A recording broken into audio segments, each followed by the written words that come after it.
دوباره ازدواج کرده باشه. پس چه نیازیه که به رباب امید جدید و الکی بدن؟ الان چی فکر میکنین که رباب منتظر شاهین نیست؟ دارم تمام تلاشمو میکنم که در مورد شاهین به یه نتیجه درست حسابی برسم.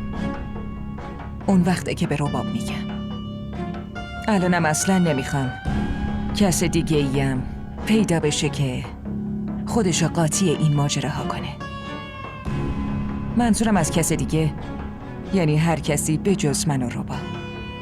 متوجه شدی؟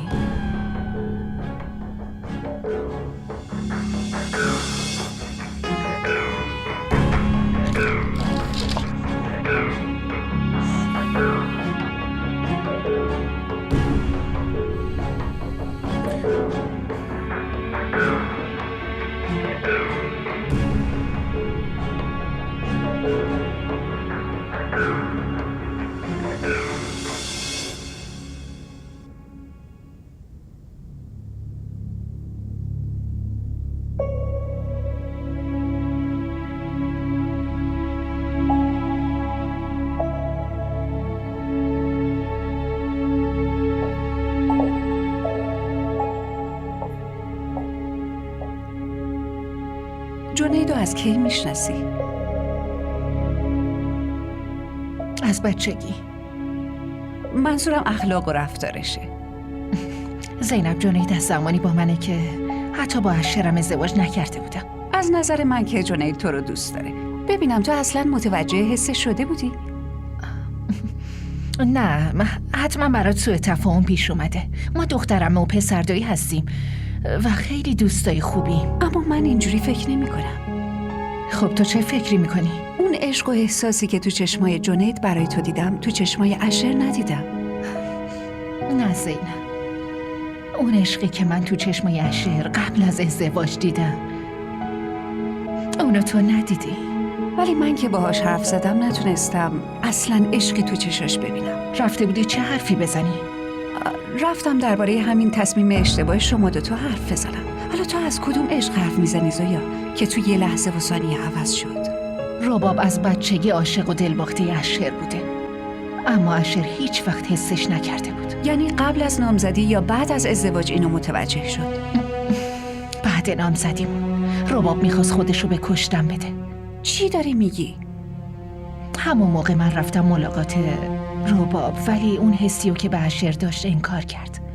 من احمق بودم زینب که نه عشق ربابو تونستم درک کنم و نه حرفایی که فری بهم گفته بود. چون بهم گفته بود رباب نامزد اشره. نامزد؟ خانواده اشر از اولش هم میخواستن رباب عروسشون بشه، ولی اون زمان اشر منو میخواست. اینجور خواستن و منم تو چشای جنید دیدم زویا. منظورت چیه؟ منظورم اینه که کاری که اشر با رباب کرد و حداقل تو با جنید نکن.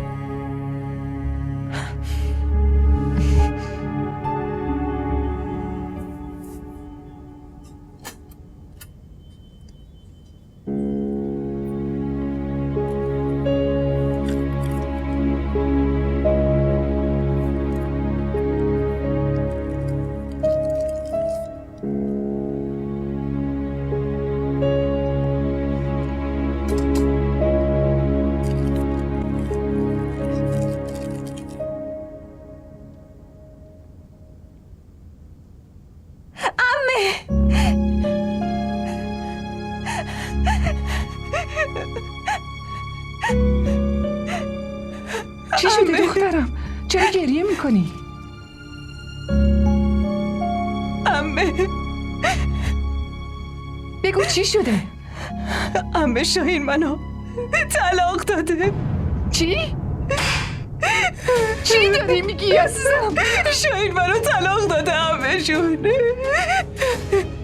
منو طلاق داده. بیا بشین اینجا بگو ببینم چی شده. بیا. پس اون هدیه‌ای که فرستاده چه معنی داره؟ نمیتونم عمه. چطور همچین کاری کرده؟ از یه طرف حرفای دوباره رسیدن و محبت آمیز بهم میزد،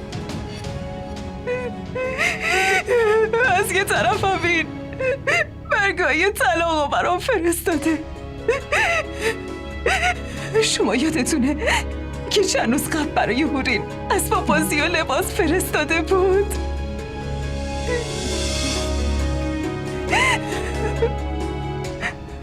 من اصلا هیچی رو نمیفهمم عمه.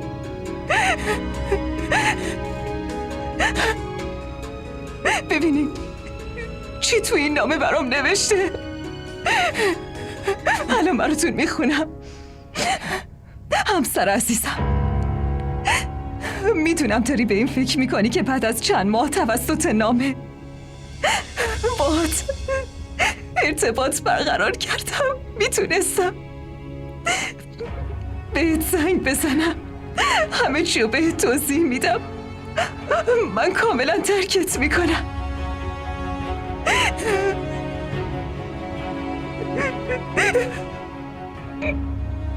پیشت خیلی شرمندم.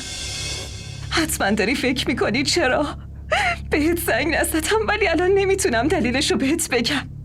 من تو شرایط بدیم، لطفاً درکم کن. همه چی رو بهت توضیح میدم، ولی سر یه فرصت مناسب از طریق یه دوستم این نامو هدیه رو برای دختر کوچولوم فرستادم. امیدوارم که ازشون خوشت بیاد. حالا شما بگین، این نامه درسته یا همین برگه های طلاق؟ کدومشون راسته و کدومشون دروغ؟ شما جوابی داری؟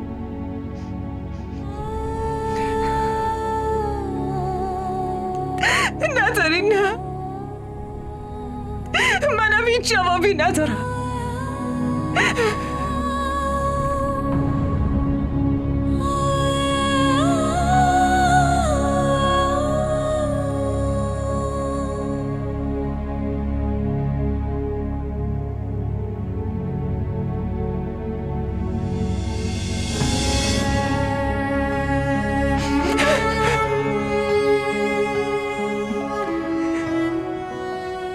هورین بالا خوابیده، مراقبش باشین.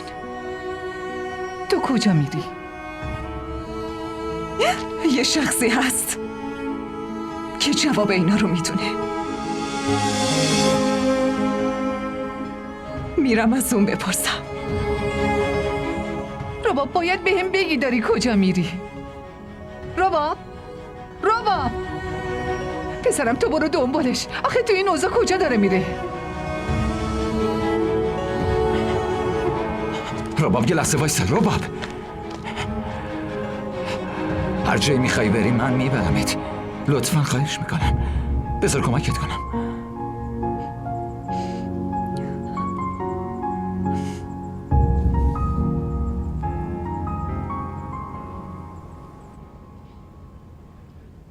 خسته نباشی زهرا، برات یه مژده دارم. چه مژده‌ای؟ تو از این به بعد دیگه مدیر داخلی نیستی، بلکه مدیر عمومی شرکتی.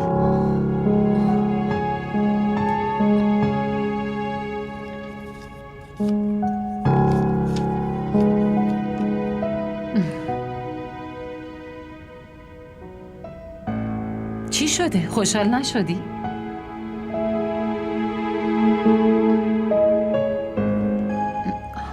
رباب؟ میخوام باهاتون حرف بزنم. چی شده دخترم؟ اون هدیه ها رو کی فرستاده؟ کدوم هدیه ها؟ شما میدونین از کدوم هدیه ها حرف میزنم. بگین. اون لباسا، اسباب بازی و نامه رو کی فرستاده؟ مشخصه دخترم، شاهین فرستاده. دارین دروغ میگی.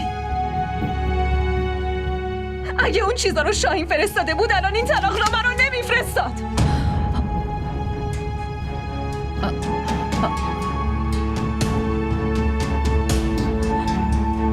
چی؟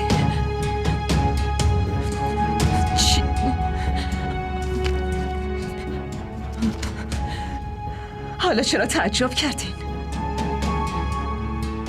همون جوری شد که میخواستیم بشه. نه عزیزم، من اینجوری نمیخواستم. من میخواستم زندگیت سر و سامون بگیره، تو خوشبخت بشی. هرگز نمیخواستم که اینطوری بشه.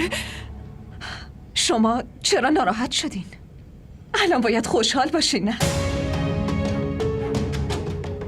سرنوشت منم مثل شما شد. حتی بیشتر از اون چی که فکر میکنیم. رباب میریم خونه، تو خونه حرف میزنیم لطفا. 7 ماه شاهین هیچ ارتباطی با هم نداشت. کم کم داشتم فراموشش میکردم، ولی اون نام زخممو تازه کرد. همیشه همه چی با نام شروع میشه و با نامم تموم میشه. من باید خیلی احمق باشم، ولی هنوزم اینو نفهمیدم که کی منو احمق میسازه. دخترم، سرنوشت و کسی نمیتونه تغییر بده. خوب شد، باید شکر به جا بیاری که از شر آدمایی بد خلاص شدی. اینم جالبه، کسی در حقمون بدی میکنه که خوب میدونیمش و همه تقصیرها رو پای سرنوشت میذاریم. اما من نمیذارم کسی در حق هورین بدی کنه. هورین، وایسا، منم میخوام بیام خونه با هم بریم. من با همونی که اومدم مامان، با همون برمیگردم. شما نگران نباشین، بلکه راحت بشینین و فکر کنین دیگه چه نقشه‌ای برام دارین.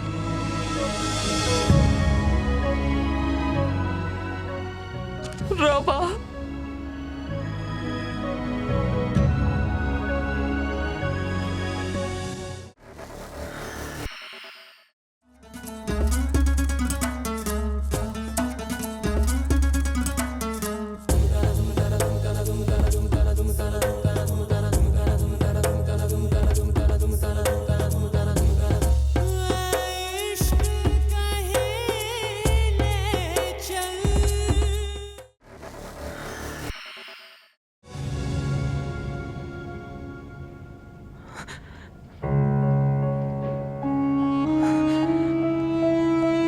عزیزم، چیزی نیست. آروم باش، آروم باش.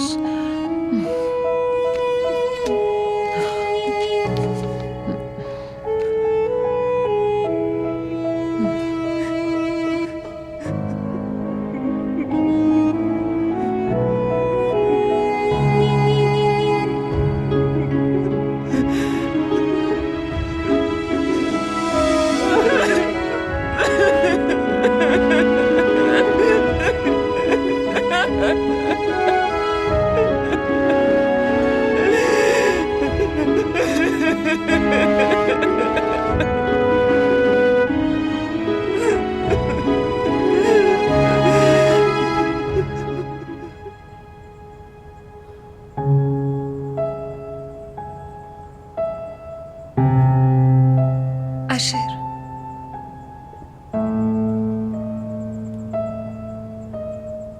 میتونم یه خواهشی بکنم؟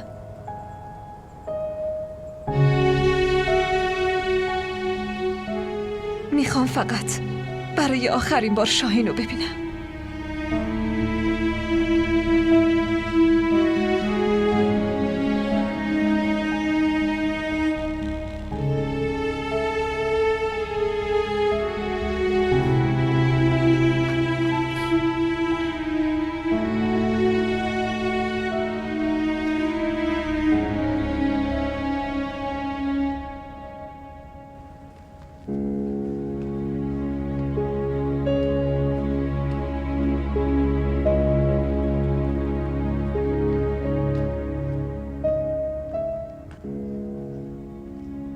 رباب، کافیه.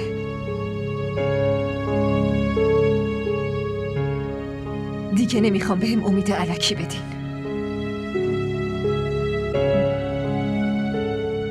دیگه توانایی تحمل هیچی رو ندارم.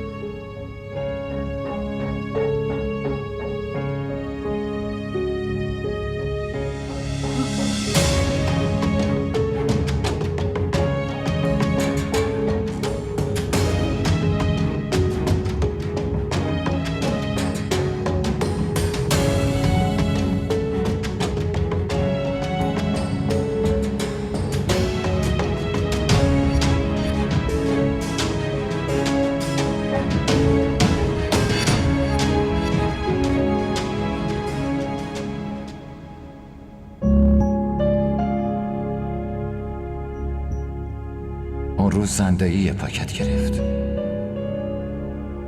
امروز هم یه پاکت به دست رباب رسید. چه خبره؟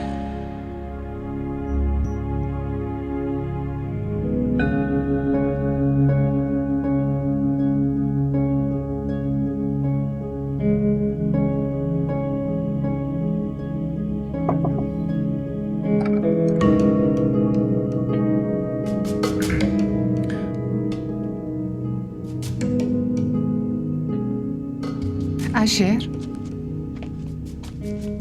چی شده پسرم؟ مامان من میخوام بدونم اون برگه ها کجا؟ کدوم برگه ها؟ همونایی که دست رباب بود. چی کارشون داری؟ بیخیال مامان، فقط بگین کجا. زهرا برداشت.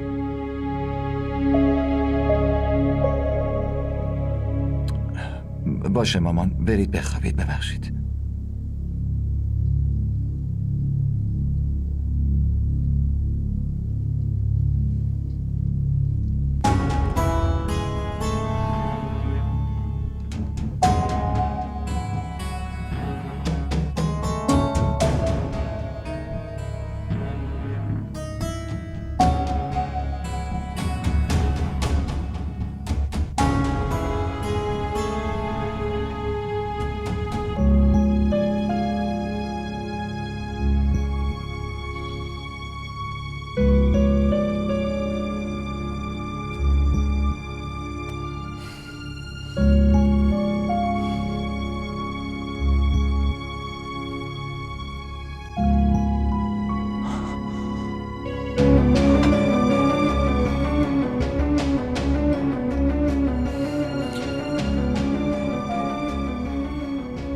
تو اینجا چی کار میکنی؟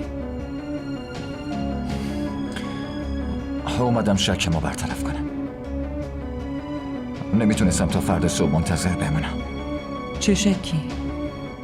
این که اون هدیه از طرف شما فرستاده شده. اونا رو شاهین نفرستاده.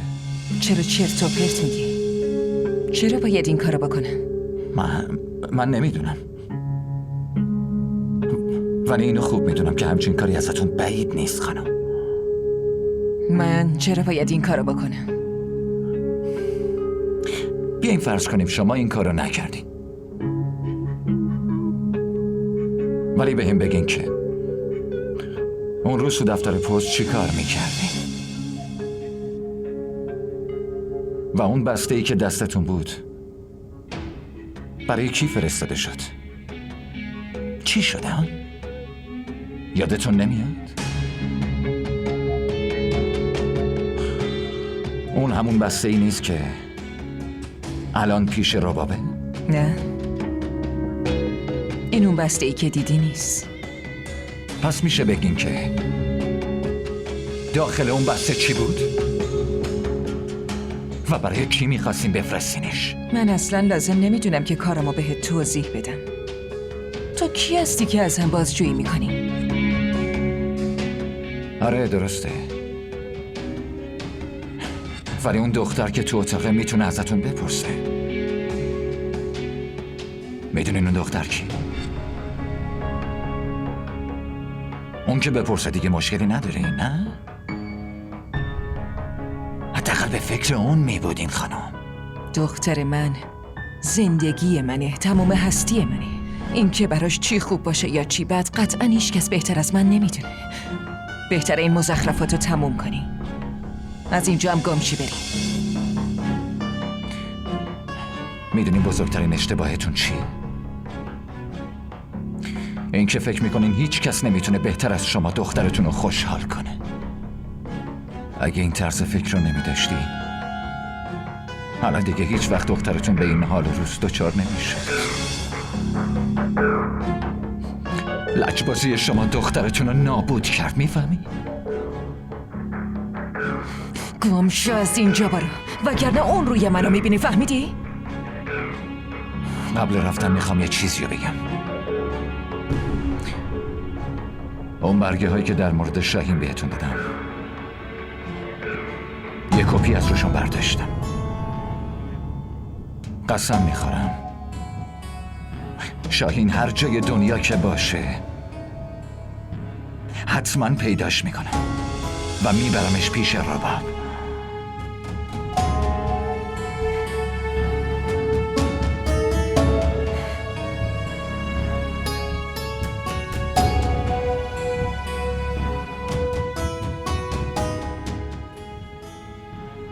من اصلا نمیخواستم اینطوری بشه. من میخواستم همیشه دخترم خوشحال باشه، ولی من زندگی دخترم رو نابود کردم.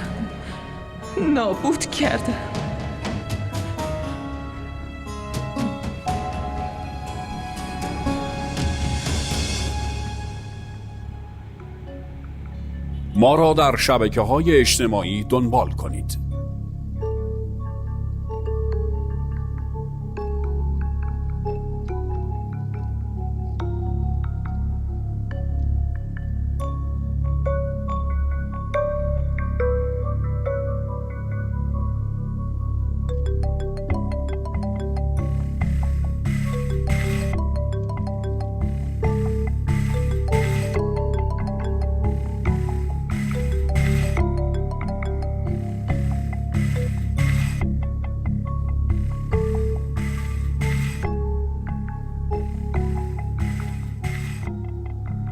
زینب چرا به من زنگ میزنه؟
بله.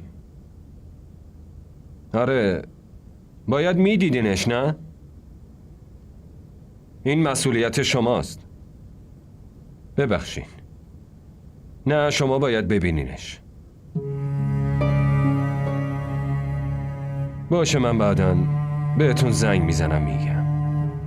باشه فعلا. تو چرا به هم بی محلی میکنی جنید؟ ببخشید، تو؟ مگه ما با هم دوستیم؟ اوه ببخشید آقای جنید، چرا بی محلی میکنی؟ ببینید، فکر نمی کنم بینمون نسبتی باشه که بخوام بهتون محل بدم یا توجهی نشون بدم. مگه نه؟ یعنی نمیتونیم نسبتی داشته باشی؟ یا من دارم اشتباه میگم؟ آخه شما دوست زویایین و من بهتون احترام میذارم. همین؟ آره؟ فکر کنم زویا الان تو حیاته، میتونیم بریم پیشش.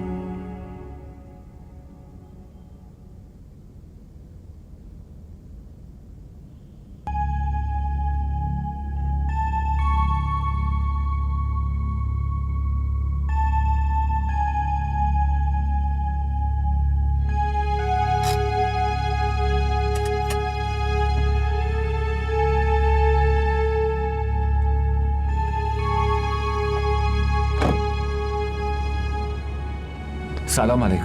علیک السلام. ببخشید،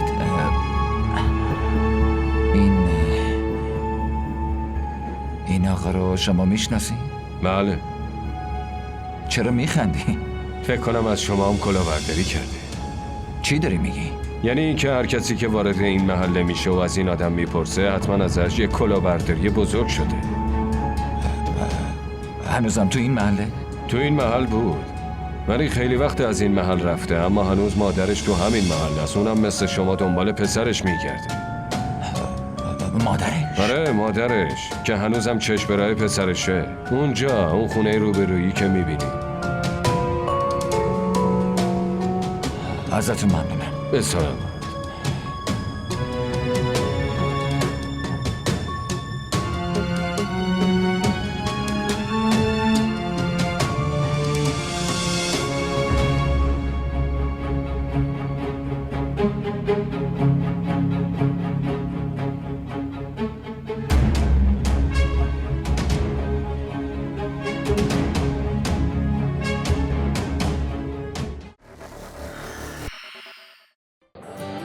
بگو ببینم خوشگله. می‌دونی وقتی آدم عاشق یکی میشه دیگه نمیپرسه که چقدر خوشگله. شاید اون از همه خوشگل‌تر باشه. این عشق عزیز دلم آب نیست که هر وقت تشنت شد بگی یه لیوان آب بده. برای آب باید هزینه شو داد، به همون قیمتی که تشنه های کربلا پرداخت کردن.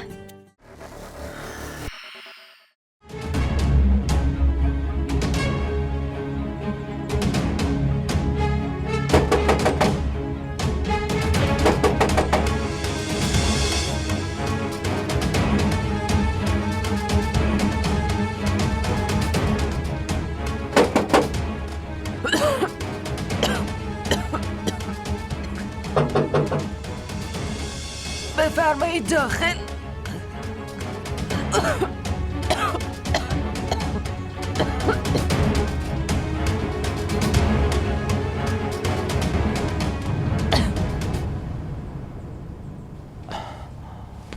سلام علیکم. علیک السلام. کی هستی پسرم؟ شاهین؟ شاهین؟ کجاست شاهین؟ شاهین کجاست؟ پسرم شاهین کجاست؟ شاهین پسر من کجاست؟ به هم بگو. منو ببخشید خانم. بس دیگه دخترم، من کنارتم. الان میتونم بهت بگم نمیذارم در حقت اشتباهی بشه. اشتباهی بزرگتر از این چی میتونه باشه؟ فقط در این حد میگم که دیگه این اجازه رو نمیدم ازم دور بمونی. بابا کاش شما کنارم میبودین. اگه میبودین این اتفاقا برام نمیافتاد.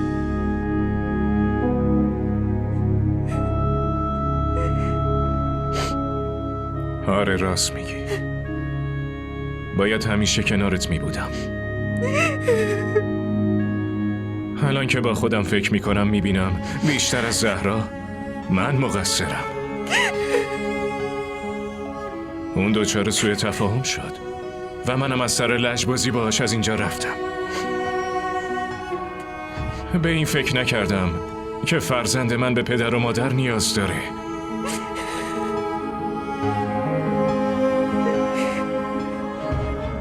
پدر یا مادر هر کدومشون هر چه قدم که تلاش کنن نمیتونن جای خالی اون یکی رو پر کنن. تو زندگیت به خاطر نبودن من هر کم بودی که تا الان داشتی و خودم مسئولیتش رو قبول میکنم.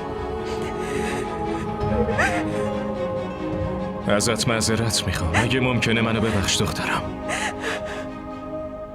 نه بابا، از این حرفا نزنین. بذار بگم دخترم، بذار بگم. رباب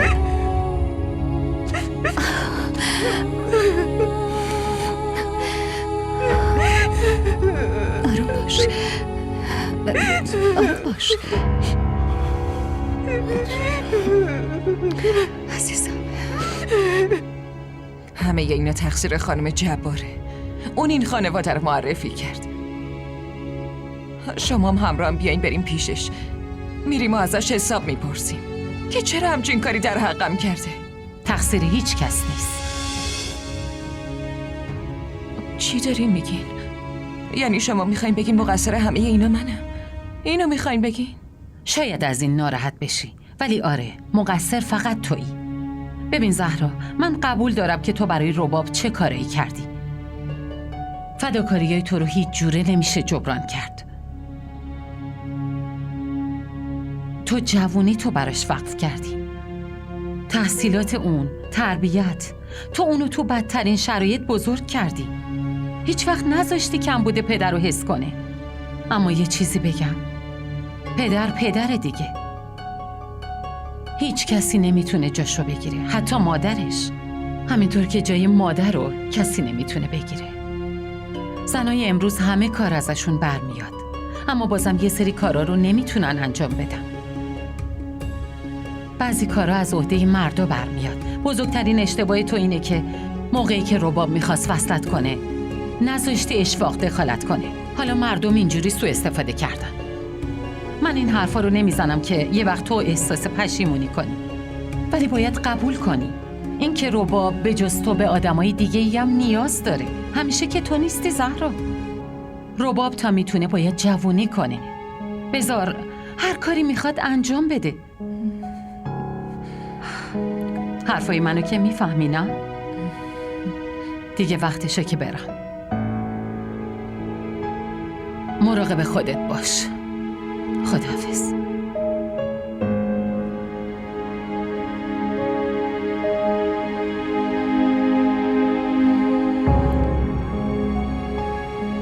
ما را در شبکه‌های اجتماعی دنبال کنید.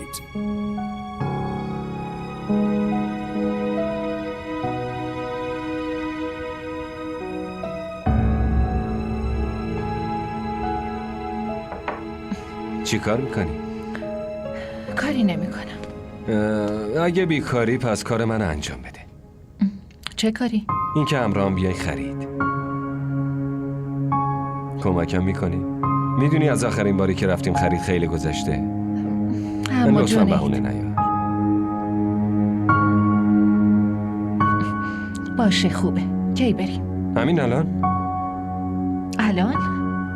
باشه پس لباسامو عوض کنم. نیازی نیست، خیلی هم عالیه. اخلاق موجی تو رو میدونم دیگه. برای همین نمیتونم ریسک کنم. گفتم باهات میام.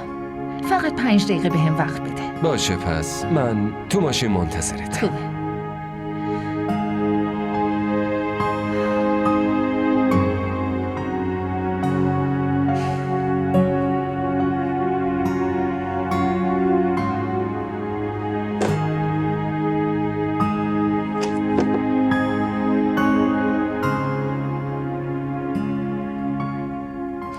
بیدار شدی عزیزم؟ بله، صبحونه خوردی؟ بعداً میخورم. پس من برات اون املتی که دوست داری رو درست میکنم باشه؟ و اینم این پول باشه پیشت. برای چی؟ بتونی برای خودت و هورین لباس بخری. بگیر. من و بچم همه چی داریم، نیازی نیست. بگیر دخترم بگیر، لازمت میشه. من پولتون رو نمیخوام. چرا؟ هرچی نیاز داشتم خودم یه کاریش میکنم. چی کار میکنی؟ هر چی که به نظرم خوب بیاد به خواست خودم انجام میدم. از کسی مشورت نمیخوام. از هیچ کس.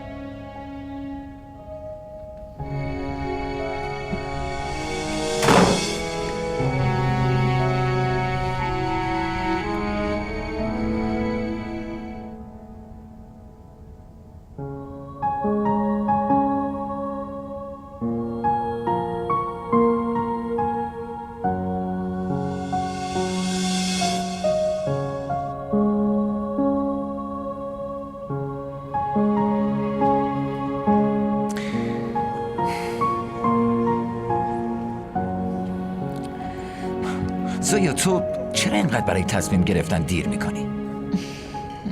معلوم اشر. آخه بحث یه عمر زندگیه. تو خیلی عجله داری. به خاطر اینکه میخوام تمام عمرمو با تو باشم. اینقدر احساساتی نباش. آره احساساتی هم. ببین من خیلی دوستت دارم، واقعا میگم، و میخوام تمام عمرمو با تو باشم. هیچ کی تا آخر عمر باهات نمیمونه اشر. ولی من باهات میمونم و هیچ کس نمیتونه منو ازت جدا کنه، فهمیدی؟ باشه زیاد حرف نزن. میدونی چند ساعت بیرونیم، کلی کار داریم، پاشه بریم. خب منم دارم همینو میگم. زمان هی داره میگذره و تویی که راضی نمیشی. میخوام تمام عمرمو با تو باشم زویا. اشر به نظرت خیلی عجله نمی کنی؟ یه خورده بهم زمان بده. عجله رو نمیدونم، فقط اینو میدونم که زمان داره میگذره و نمیخوام کسی تو رو از من دور کنه، میفهمی؟ و اگه کسی تو رو ازم دور کرد چی؟ پس خاطراتم همیشه باهات میمونه. خلاص شدن از خاطراتم به این راحتیه که فکر میکنی؟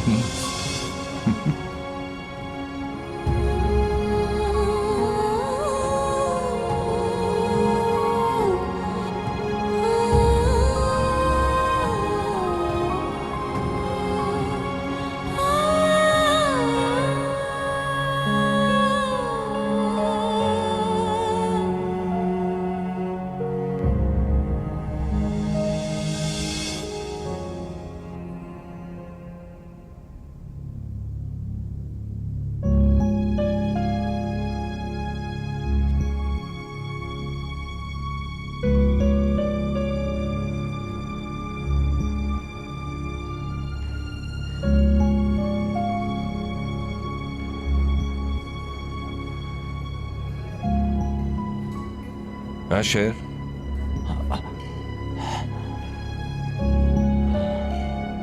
مگه چیزی بینتون مونده؟ داری اشتباه فکر میکنی. تا امروز اشتباه فکر میکردم. باید به زویا میفهموندم که تو لیاقت دختری مثل اونو نداری. من شرمندم واقعا. میخوام ازش عذرخواهی کنم. معذرت؟ اون دیگه به زندگی تو ربطی نداره. من فقط میخوام کافیه. که از... تو مگه زویا رو نمیخواستی؟ پس چی شد؟ تو با این خواستنتون رو از همه دور کرد. حالا که میخواد دوباره به زندگی برگرده، اون وقت تو با هی ظاهر شدن جلوش میخوای اذیتش کنی؟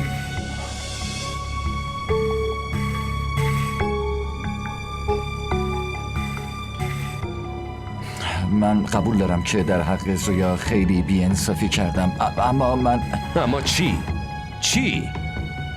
با قبول کردن تو الان چی میشه؟ آره باید قبول داشته باشی که با تصمیم عجولانه یه دختر از زندگی و هدفش دور کردی. اعتمادش رو از بین بردی. دیگه شوقی برای زندگی نداره و به عشقم باوری نداره. حالا میخوای جلوش ظاهر بشی که زخماشو تازه کنی؟ لطفاً مقابلش ظاهر نشو.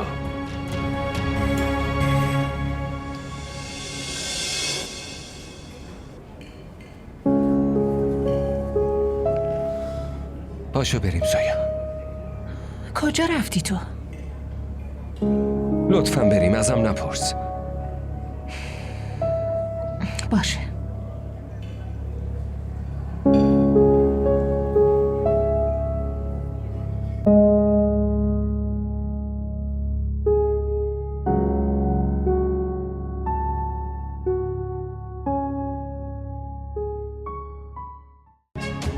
اون به اشر تهمت دروغ زد. ولی میدونین چی شد؟ امروز اون همه واقعیت رو بهم گفت. آقا اشر کاملا بیگناهه. همه اشتباه از منه. من به طمع پول به اتاقشون رفتم تا با این کارم براشون پاپوش درست کنم. اون اصلا روحشم خبر نداشت. آبجی رباب لطفاً منو ببخشید. من نمیدونستم به خاطر کاری که کردم این همه مشکل به وجود میاد. زهرا خانم قله یه عالمه پولو به من داده بود و گفت حتما این کار رو انجام بدم. من نمیدونستم که آقا اشر درگیره یه همچین تهمت بزرگی میشن. حتی نمیتونستم فکرشو بکنم آبجی رباب. چرا ماما؟ چرا؟